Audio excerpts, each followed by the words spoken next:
to see you all again. Are you all feeling the same? Are you all feeling good today? Okay.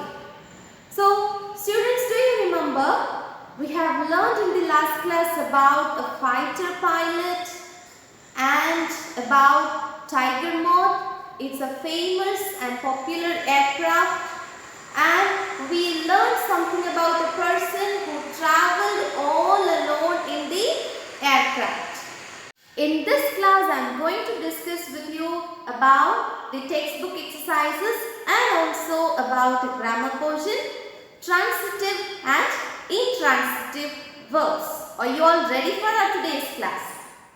Okay, fine. Now, students, all of you take your textbook. Take your textbook and take page number 54. First, take page number 52. Students, take page number 52 in your English textbook. Okay. First, read and answer. Look at the first question. Match the things on the left with the words used in the lesson to describe them. Here they have given 5 words, and similar to those words there are 5 other words in the right side in this second column. We have to match both of these. Shall we try? Okay. First one, the tiger moth. The tiger moth is a popular aircraft. It's an efficient aircraft. And here the answer is efficient and acrobatic. This tiger moth can perform all the skills, all the adventures, because it's an acrobatic. What does it mean by acrobatic? Take page number 48. Acrobatic, able to perform complex tasks, complex movements. This aircraft can perform complex movements. So, the answer for the tiger moth is efficient and acrobatic. Next, an RAF pilot's logbook. RAF pilot's logbook is formidable. What is meant by formidable? Impressive. It's an impressive book. Next, Wilson Airways.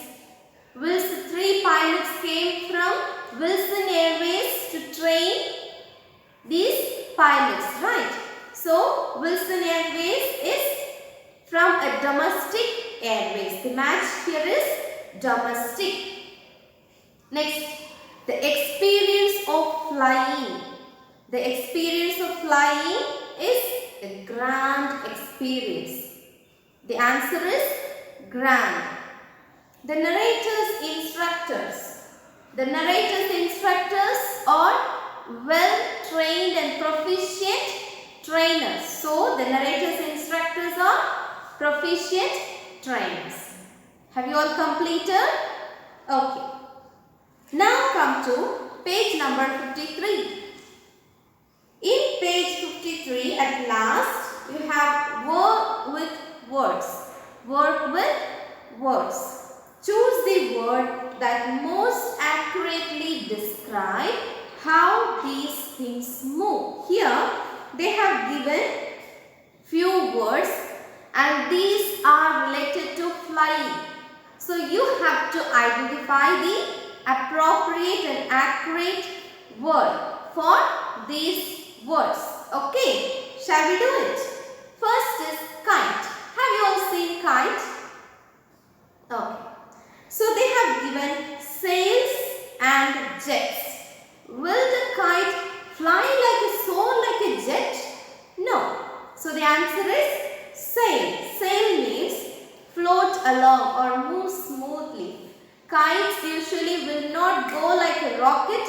It will move smoothly. So the answer is sails. Next, clouds. Waft and dive. Will clouds dive? No. So the answer is Waft. Waft is the same meaning as sail. It is also moving smoothly and slowly. Will clouds run? No, they will move smoothly. Next, rocket. Rockets go like jets. Jet means it's a narrow opening from which flame is forced out. It will go in a narrow manner and is going quickly. So the answer is jets. Next, butterfly. Butterflies are fluttering in the sky. Flutters. Vulture. Vultures are swoops. Swoops means coming down in an unexpected time. Vultures, have you all seen vultures? Okay. These vultures are moving quickly and in an unexpected time. Dragon. Dragons are sweeps. Dragons sweeps. Sweeps means push something suddenly with irresistible force. These dragons are pushing something with irresistible force. Dragons sweeps. Superhero. How Spider-Man, Batman, Thor, how do they move? How do they fly? Like whizzes. Whizzes. Whizzes means do something quickly. Spider-Man, the Thor, they all will move away from a place just in a minute. So it is whizzes. And airplane. Airplane moves like a rockets. Rockets means travel rapidly. Okay. Next, hummingbird. Have you all seen hummingbirds? Okay. So hummingbirds are flying lightly. So the answer is flits. Hummingbirds flits. Satellite. Satellites orbits. Satellites orbits. They will travel in the sky in a particular orbit. In a particular orbit, and it has its own speed. Now comes oxymoron. Have you all heard about the word oxymoron? Oxymorons are words. They are showing some opposite meaning. They are indicating two opposite meaning. For example, fire, cold. Fire is indicating heat and cold is indicating chillness and cold. Okay. So if these words are coming together, fire, cold or snow, fire. Snow is indicating cool or coolingness and fire is indicating heat. So these are two contrasting ideas and they are coming together as a phrase. Here they have given some examples. Deafening silence in an airplane or elevator. Deafening silence. Silence is indicating being silent. There is no sound we can hear. Deafening. Deafening means a sound which is very heavy and is creating as our ears to be deaf. Okay. So deafening is an opposite meaning than silence. Silence being silence. But deafening, it is like, it's a heavy noise which can deafen our ears. So these two are two opposite meanings and they are given together. So two opposite meanings are given together as a phrase, then it is oxymoron. Here, words made that contradict each other. As I told you already, two contrasting words, two contrasting meaning. For example, I'll write some examples, then you can understand better. Okay. Now, deafening,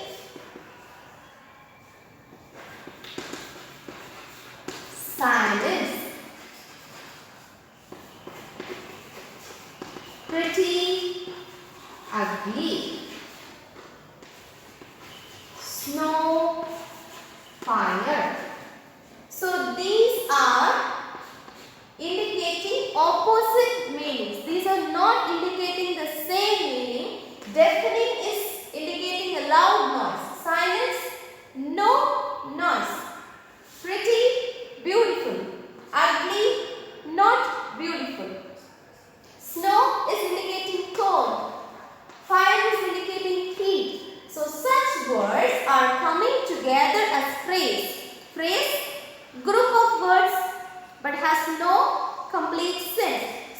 are group of words and are coming together.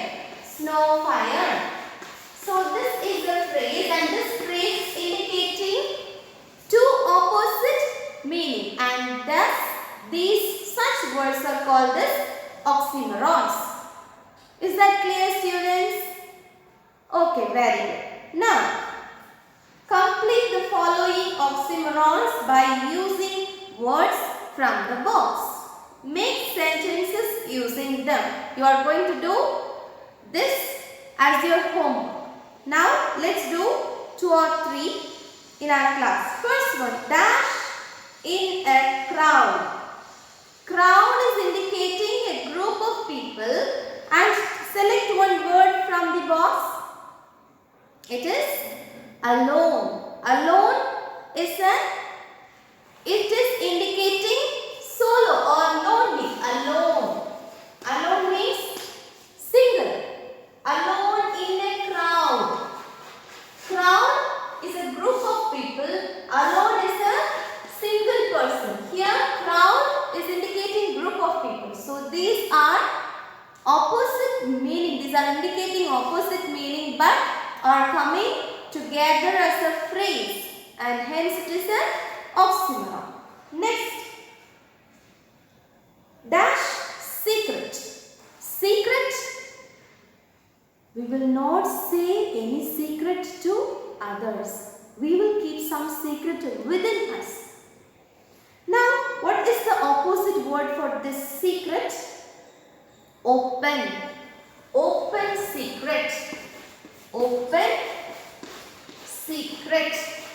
Here, open means it is well known to everyone. Secret, the matter or the issue is known by nobody. So, open is open to all. Secret is keeping secret or secret issues from others. So, these are two opposite words, and hence they are coming together as a phrase, and it is oxymoron. Is that clear, students? Okay. The rest of the 3 you can do by your own. Now come to transitive and intransitive verbs. We all learn what is meant by verb. What is meant by verb? Verb is indicating an action word. Playing, singing, dancing, running, kicking, jumping, killing. Everything is, all these words are indicating some action. Seeing, watching, listening, hearing. Okay. These are some words which are indicating the action. So that is called as verb. Then what is the subject? Subject is indicating the doer of the action. It may be a noun or a pronoun. So if I am doing something, then who is the subject here? Who is doing the action? Myself. So I am the subject. I am teaching English. Here, who is teaching English? So who is the subject? Myself. You are listening or you are studying. So here who is the subject? You. Students are the subject. So a word, a noun or a pronoun which is indicating the doer of the action, then that particular word is the subject of that sentence. What is the object then? Receiver of the action. If I am telling you something, I play cricket. I play cricket. I is the subject because I am doing the action. Playing. Playing is an activity. Then cricket. Cricket is the object here. How? I am playing cricket. It is receiving the action. What is the game I am playing? Cricket. Now, I will tell you another example. Now look at this example. I write a letter. I write a letter. In this sentence, who is doing the action? I. I is doing the action, and so this is the subject. And what is the action? Writing. Writing. He or this subject is doing an activity, an action. Writing is an action. So this is the verb. A letter. A letter is the object. This object is receiving the action done by the subject. What is the action? Writing. Writing is the action, and this object is receiving the action. I write. What did I write? A letter. So these words are answering to the question what or whom. Okay. These objects are answering to the question what or whom. What did I write? A letter. Whom? For example, I will write another example. Or we can say, I write a letter to him. So, this word, this is indicating to whom. I write a letter to a person. That is also indicating an object. Now, in this example, I write a letter to him. I write a letter to him. Here, this is also an object. This is also an object. This is the subject. This is the verb. Action word here, a letter. How can we identify the object in a sentence? Object in a sentence will answer to the question what and whom. Okay. This objects in a sentence will answer to the question what or whom. I write a letter. What did I write? I write a letter. So this is an object. Again the sentence is not complete one. To him. I write a letter to whom? I write a letter to a particular person. So to him is indicating, is answering to the question to whom, and both of these are object in this sentence. I write what? What did I write? A letter. So this is an object. To whom did I write? To a person. To him. So this is also an object. So we can divide this object into two. We can divide this object into two. One is direct object and the other is indirect object. So this object can be divided into two. Direct object answer to the question what or whom.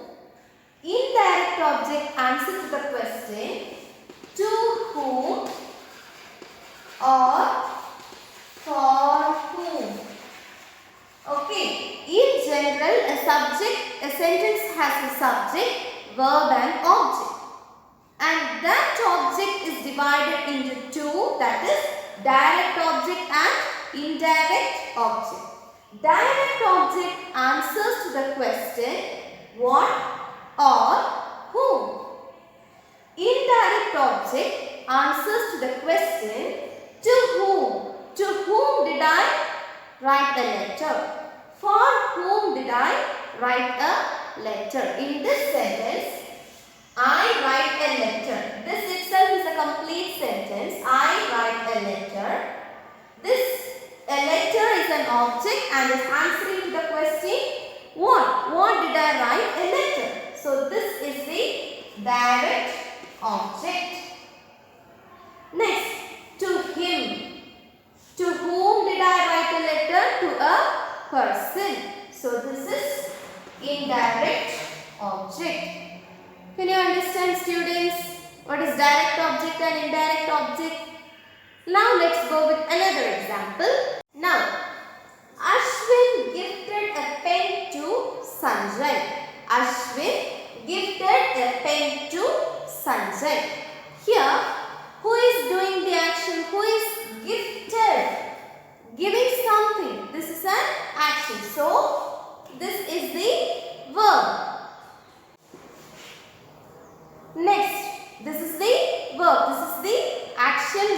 giving something. Somebody is gifting or giving something to another person. It's a gift. Now, who is giving? Who is the doer of this action? Ashwin. So this is the subject. Now, a pen. Gifted a pen. Ashwin gifted a pen. So, what here this word is indicating? What? What is the gift here? A pen. So, this is the object. And to Sanjay. So, this is the object and is answering to the question what? What is the gift? So, this is direct object. To whom? To Sanjay. Ashwin gifted a pen to Sanjay. So, this is also the object. This person, actually this Sanjay is a naming word, it's a noun. But this naming word, this noun is receiving the action. This is the person who is doing the action. This is the person who is receiving the action. Okay. So here this noun is receiving the action. So whom? To whom? This particular action is received by whom? By this person. This is indirect object. Is that clear, students? Okay.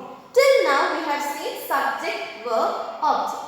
But there are some verbs which do not need any object in the sentence. For example, birds fly. Birds fly. Here birds. Who is the doer? Who is the person, or what is the, who is the doer of the action here? Birds. So this is the subject. Birds are flying. Flying is the activity. So this is the verb. That's all. This sentence is over here. Birds fly. Birds fly. Birds is the doer of the action. The action is flying. Flying is the action. Birds is the doer of the action. Subject. Flying is the action. What is the action here? Birds are flying. So fly is the action and so it is the verb. And it has no object here. Is there any object? No. So these are certain verbs which does not have any, there is no need of object here. Okay. These verbs are called as intransitive verbs. Intransitive. Transitive means transferring. Transferring from one place to another. This is transitive. Transferring, moving from one place to another. Intransitive means there is no need of transferring from one place to another. Okay. So there are certain verbs which doesn't need any object here. Okay. This itself is a complete sentence. Birds fly. We can add in the sky. In the sky is not the object here. Is this answering to the question what or who? No. It is indicating an adverb. It is indicating a place. Okay. So, birds fly. This itself is a complete sentence. Here this verb doesn't need any object to transfer. Such verbs are called as intransitive verbs. If I say Ashwin fly, Ashwin fly, or Ashwin flies. Ashwin flies.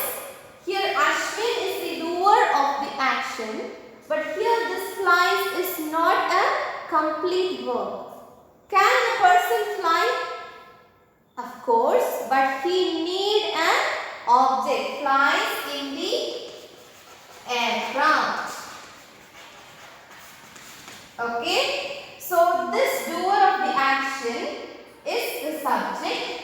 Flies is the verb. and this action done by the subject is received by aircraft. Okay, here Ashwin flies in the aircraft. So the subject need a receiver here, and this sentence is the intransitive verb. Now I'll tell you with another example. Now look at these examples. She is sleeping. Here, doer of the action is a girl. Is sleeping is the action. This verb is indicating an action. Sleeping is also an action. So this action is done by this particular person. So this is the subject and this is the verb. There is no need of object here. This sentence itself is a completed sentence. There is no need of object in this sentence. So any verb which doesn't need any object for its completion, then it is called as intransitive verb. So this verb is sleeping. She is sleeping. Itself is indicating is a complete sentence. There is no need of taking this verb for a completion. Okay, this is intransitive verb. Now, he kicked the ball. He is the doer of the action. Kick is the action. The ball is the object. Why they add the ball here? If the sentence is only he kicked without the ball, he kicked. Is there any meaning he kicked? What? What did he kick? We need to kick some objects. Okay. So he kicked the ball. If we eliminate this word, he kicked. He kicked is not giving a complete meaning. He kicked. So we need a receiver for this verb, this action. This is the person who is doing the action kicking, and this kicking activity needs something. He kicked what? We have to know what did he kick. He kicked the ball. If this is not there, he kicked, this is not a complete sentence. He kicked is an incomplete sentence. So, to cover the completion of this action, we need an object that is called as transitive verb. So, he kicked here. This verb is a transitive verb. Why it is a transitive verb? Without the object, this verb is incomplete. Without the object, this verb is incomplete. Here, without the object, this verb is a complete verb. So, this is intransitive and this is transitive. Okay, students? Verb need an object for its completion here. Without the object, this sentence is incomplete. Similarly, here, this is also an action word and it is a complete verb. There is no need of object for its completion. So, it is intransitive. There is no need of transferring the verb. Here, the verb is continuing till here. The verb is continuing till here for its completion. Okay, he kicked the ball. Is that clear, students? So, in this class, we have learnt about transitive and intransitive verbs. Try to do the textbook exercises and that's your homework today. See you all in the next class with a new topic. Until, take care. Thank you.